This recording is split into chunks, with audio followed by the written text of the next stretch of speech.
Ne osjećati hladnoću, ni grudve koje grme o belo jelovo nebo sanduka. Otići mirno, rastočiti se u vodu, u zemlju, u vazduh, u šume ovakve jedne noći pod maglom neprozirnom.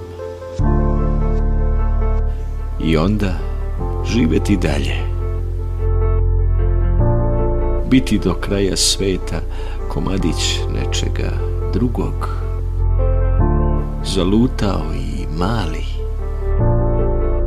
Ili samo miris i boja, samo svetlucavi vetar i neka zvezda daleka koja se večito pali.